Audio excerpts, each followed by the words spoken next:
வணக்கம் குழந்தைகளா, நாம் இன்றைக்கி என்ன பார்க்க போகிறோம் அப்படின்னா, 3rd ஸ்டாண்டர்ட் தமிழில் டேர்ம் 3ல் தான் நம்ம கண்டினியூவாக பார்த்துட்ருக்கோம். இப்போ என்ன லெசன் பார்க்க போகிறோம்னா பாருங்கள், செகண்ட் லெசன் பார்க்க போகிறோம். ஆல்ரெடி நம்ம திணைகள் பார்த்துட்டோம். அது உங்களுக்கு எல்லாருக்குமே தெரியும். வாங்க இப்போ தனித்திறமை லெசன் பார்த்துடலாம். ஓகேங்களா, வாங்க பார்த்துடலாமா? புலி அரசர் பதவி ஏற்றார். பிற விலங்குகளை அழைத்து பொறுப்புகளை பகிர்ந்து அளித்தார். யானைதான் நமது படைத்தளபதி. யானையை படைத்தளபதியாக நியமித்துள்ளாங்க. யானையாரே பொறுப்பை ஏற்றுக்கொள்ளுங்கள். ஓகேங்களா. நன்றி அரசே, உடனே பதவியை ஏற்றுக்கொள்கிறேன்னு சொல்லுது யானை. ஆந்தையாரே, நீங்கள் இரவு காவல் அமைச்சர். நன்றி அரசே, ஏற்றுக்கொள்கிறேன்னு சொல்கிறாங்க. ஒரு அனிமலுக்கும் ஒரு பதவியை கொடுக்குறாங்க. எல்லாருமே மகிழ்ச்சியாக அந்த பதவியை ஏற்றுக்கிறாங்க. அரசே அரசே, கழுதையால் எந்த ஒரு பயனும் இல்லை அப்படின்னு சொல்கிறாங்க. ஆமை எப்போதும் மிக மெதுவாக செல்லும். முயல் எதை பார்த்தாலும் மிரண்டு ஓடுன்னு சொல்கிறாங்க. அப்படி ஒருத்தவங்களோட குறைகளை மட்டும் சொல்லக்கூடாது அப்படின்னு சொல்கிறாங்க பாருங்கள். யாரையும் குறைவாக எடை போடக்கூடாது. அவர்களிடம் உள்ள திறமைகளை அடையாளம் காண வேண்டும் அப்படின்னு சொல்கிறாங்க. எதிரிகளை கண்டால் உரக்க குரல் எழுப்பி எச்சரிக்க வேண்டும். நீங்கள் தான் ஒற்றற்படை தலைவர் அப்படின்னு சொல்லிட்டு கழுதைக்கு ஒரு பதவி கொடுத்துட்றாங்க. அடுத்து பாருங்கள். ஆமை நீண்ட வாழ்நாளையும் அனுபவத்தையும் கொண்டது. ஆமையை அரசுக்கு வழிகாட்டும் அமைச்சராக்குவோம் சொல்கிறாங்க. ஓகே. முயல் என்ன சொல்கிறாங்கன்னா, அறிவு கூர்மை உடையது, அதிவேகமாகவும் ஓடும். அவரை தூதுவராக்குவோம்னு சொல்கிறாங்க முயலை. நீங்கள் சொல்வது சரிதான் அரசே, இப்போது நான் புரிந்து கொண்டேன் அப்படின்னு சொல்கிறாங்க கரடி ஓகேவா. இதுலேருந்து என்ன தெரியுதுன்னா, யாரையுமே நம்ம குறைவாக எடை போடக்கூடாது. ஒவ்வொருத்தவங்களுக்கும் ஒவ்வொரு விதமான திறமைகள் இருக்குது. ஸோ அதை நம்ம புரிஞ்சுக்கிட்டு அவங்கவுங்களுக்கு தகுந்த மாதிரி நம்ம வேலைகளை பொறுப்புகளை கொடுத்தோன்னா அவங்க பக்காவாக செய்வாங்க. சரியான விடை தேர்வு செய்கிறது பார்த்துடலாம். எதை கூட்டல் பார்த்தாலும், இந்த சொல்லை எப்படி சேர்த்து எழுதணும்? எதை பார்த்தாலும் இஸ் கரெக்ட் ஆன்சர். செகண்ட் ஒன்று பாருங்கள், இரவு காவல். இந்த சொல்லை எப்படி பிரித்து எழுதணும்? இரவு கூட்டல் காவல். அவன் இஸ் கரெக்ட் ஆன்சர். பாருங்கள். தேர்ட் ஒன் பாருங்கள், படைத்தளபதி. இந்த சொல்லை எப்படி நம்ம பிரித்து எழுதணும்? படை கூட்டல் தளபதி. Second one is correct answer. Fourth one பாருங்கள், பகைவர்கள். இச்சொல்லின் எதிர்ச்சொல் யார்? நண்பர்கள். First one is correct answer. Okay, எல்லாத்தையும் நீங்கள் அழகாக நோட் பண்ணிக்கோங்க, எழுதி படித்து பாருங்கள், மிஸ்டேக்ஸ் இல்லாமல் பார்த்துக்கோங்க. இப்போ நீங்கள் இதில் எதை கூட்டல் பார்த்தாலும் இருக்குது பார்த்தீங்களா? இதை நீங்கள் சொல்லி பாருங்கள்.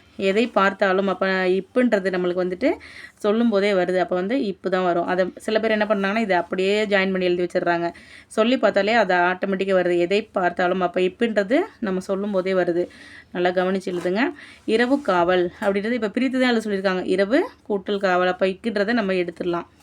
படைத்தளபதி, இதை எப்படி நம்ம பிரிக்கணும்னா, படை கூட்டல் தளபதி. இந்த இத்தை எடுத்துகிட்டு படை கூட்டல் தளபதின்னு எழுதணும். பகைவர்களுக்கு ஆப்போசிட் என்னது? நண்பர்கள். ஓகேவா. காட்டில் விலங்குகளின் கூட்டம் யார் தலைமையில் நடைபெற்றது? நம்ம ஃபஸ்ட்டு பார்த்தோம் பார்த்தீங்களா? நீங்களே ஆன்சர் சொல்லுங்கள். புலி. ஓகேங்களா. புலியரசர் படைத்தளபதி பொறுப்பை யாருக்கு கொடுத்தார்? படைத்தளபதி பொறுப்பை யாருக்கு கொடுத்தாங்க? படைத்தளபதி பொறுப்பு யானைக்கு கொடுக்கப்பட்டது. யானைக்கு தான் கொடுத்துருக்காங்க. ஆமைக்கு என்ன பதவி கொடுக்கப்பட்டது? ஆமைக்கு என்ன பதவி கொடுத்தாங்க? ஆமைக்கு ஆமைகளை அரசுக்கு வழிகாட்டும் அமைச்சர் ஆக்கும்னு சொல்லிட்டாங்க. ஆமைக்கு அந்த பதவி கொடுத்துட்டாங்க. நெக்ஸ்ட்டு பாருங்கள். இந்த கதையின் மூலம் நீங்கள் அறிந்து கொள்வது யாது? ஒவ்வொருத்தவங்களோட திறமையும் என்னென்னு புரிஞ்சுக்கிட்டு அவங்களுக்கு தகுந்த மாதிரி பதவிகள் கொடுக்கணும். யாரையும் குறைவாக எடை போடக்கூடாது. இதுதான் இந்த கதை மூலம் நீங்கள் அறிந்து கொள்வது. வாங்க நெக்ஸ்ட் பேஜ் பார்த்துலாமா? இந்த ஸ்மைலி இப்போ கொடுத்துருக்காங்க பார்த்தீங்களா? ஒவ்வொரு குறியீடு கொடுத்துருக்காங்க. இதெல்லாம் மகிழ்ச்சிக்கு உள்ளது இந்த மாதிரி இருக்கும். கோபம்னா இந்த மாதிரி இருக்கும்.